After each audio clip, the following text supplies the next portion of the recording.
सबसे पहले तो घटना दुखद है, मर्माहत करने वाली है। एक गरीब की जान गई है, उसके बच्चे बेसहारा हुए हैं, उनकी पत्नी विधवा हुई है। एक परिवार के लिए मैं समझता हूं कि इससे बड़ा कोई कष्ट नहीं हो सकता, कोई दुख नहीं हो सकता। मुझे पता लगा, मैं आज आप सब लोगों के बीच में आया हूं। मैंने मृतक के जो भाई हैं उन लोगों से मैंने संवाद किया है, बात किया है। कुछ बातें हमको जाननी थी, उस पर हमने चर्चा किया है। पुलिस के लोगों से भी बात किया है। मैं पीड़ित परिवार को भी और आप सभी लोगों को मैं आश्वस्त करना चाहता हूं कि योगी जी की सरकार में, भाजपा की सरकार में गुनाह और अपराध की कोई जगह नहीं है। गुनाह करने वाले, अपराध करने वाले चाहे कितने भी सशक्त होंगे, चाहे कोई होगा, उसके खिलाफ उचित कार्रवाई सुनिश्चित की जाएगी। मंत्री जी, सवाल है, इस मामले में 2 लोग नॉमिनेट हैं। पीड़ित परिवार का आरोप है कि जो नॉमिनेट व्यक्ति हैं ऊंची जाति के हैं, इसलिए पुलिस उनको गिरफ्तार करने से बच रही है। नहीं, आप अभी आधा बात कह रहे हैं। मैं माननीय मुख्यमंत्री जी के सामने भी ये विषय लाऊंगा। पुलिस की कार्रवाई से मैं भी संतुष्ट नहीं हूं। पुलिस ने 18 दिन बाद मुकदमा दर्ज किया है और ये कहीं से उचित नहीं है। सरकार की जब कार्रवाई हो, प्रशासन की जब भी कोई कार्रवाई हो, उससे जनता को संतुष्टि मिलनी चाहिए, समाज में अच्छा संदेश जाना चाहिए। आज कानून का राज उत्तर प्रदेश में स्थापित करने के लिए रात दिन हम सब लोग संघर्ष कर रहे हैं, मेहनत कर रहे हैं। और किसी भी व्यक्ति की वजह से, उसके वजह से अगर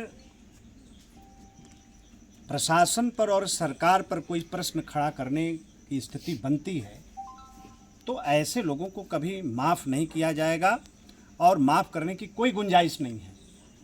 और इसकी हम विधिवत जांच कराएंगे। अगर किसी भी प्रकार का और किसी भी वजह से लापरवाही का कोई एंगल अगर मिलेगा, तो ऐसे अधिकारियों के खिलाफ भी कार्रवाई हम सुनिश्चित करेंगे, किसी भी सूरत में। गरीब का घर उजड़ा है, प्रजापति समाज का हमारा गरीब नौजवान है, और किसी प्रकार की कोई लापरवाही है, परिवार के लोग संतुष्ट नहीं हैं, हमारी सम्मानित मीडिया संतुष्ट नहीं है, समाज नहीं संतुष्ट है, तो हमारी कार्रवाई का कोई मतलब नहीं निकलता है। हमें परिवार को भी संतुष्ट करना है, आप सब लोगों को भी संतुष्ट करना है। हमारी कार्रवाई ऐसी होनी चाहिए कि सबको संतुष्टि का एहसास हो, चाहे हमारी सम्मानित मीडिया हो, चाहे समाज हो, चाहे परिवार हो। घटना घटी है, घटना के पीछे जो लोग भी जिम्मेदार हैं उनको खोजना पुलिस का काम है और पुलिस खोजेगी। मंत्री जी, अभी आप परिजन से भी मिले, पुलिस से भी मिलकर वार्ता की, आपको अभी तक क्या लगा? वही परिजन का कहना है कि वो विकलांग व्यक्ति था और जो दिव्यांग है वो गया था, उसको तो थाने से भगा दिया गया। वो 16 दिन तक कंटिन्यू जाता रहा थाने। उसके बाद ये सारी बातें पीड़ित के जो भाई हैं, दिव्यांग हैं, अमित जी, उन्होंने हमसे भी कहा है, उस पर भी हमने चर्चा किया है। परिवार से और भी बातों की हमने चर्चा किया है, और केस के संबंध में उसको इस तरह से सार्वजनिक रूप से उस पर हमको बयान देना उचित नहीं है। केस जब सॉल्व हो जाएगा तो हम आप लोगों से चर्चा फिर कर लेंगे कुछ बातों का। लेकिन उन्होंने, उनके साथ जो व्यवहार रहा, पीड़ित के जो भाई हैं, दिव्यांग भी हैं, लगातार उन्होंने प्रयास किया न्याय के लिए। उनके साथ अगर किसी ने दुर्व्यवहार किया है और किसी भी प्रकार का उनके साथ गलत कोई अगर व्यवहार किया है तो ऐसे लोगों को भी सज़ा मिलेगी, किसी भी सूरत में सज़ा मिलेगी। मंत्री जी, आप मान रहे हैं कि प्रथम दृष्टया पुलिस ने गलती किया है, 18 दिन बाद FIR दर्ज किया है? पहले लिखना चाहिए, मुझे अफसोस है इस बात का। तो क्या इस संबंध में क्या कार्रवाई नहीं, होगी? कौन बिल्कुल दोषी है? देखिए, योगी जी के सरकार में ऐसे लोगों के लिए कोई जगह नहीं है। और आप सब लोगों ने देखा है कि थाने के ऊपर कार्रवाई हुई है, पूरा थाना सस्पेंड करके घर बिठा दिया गया।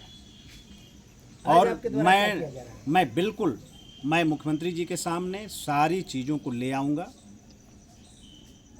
जिसने जो काम किया है उसको भोगना पड़ेगा। दूसरा, प्रदेश सरकार में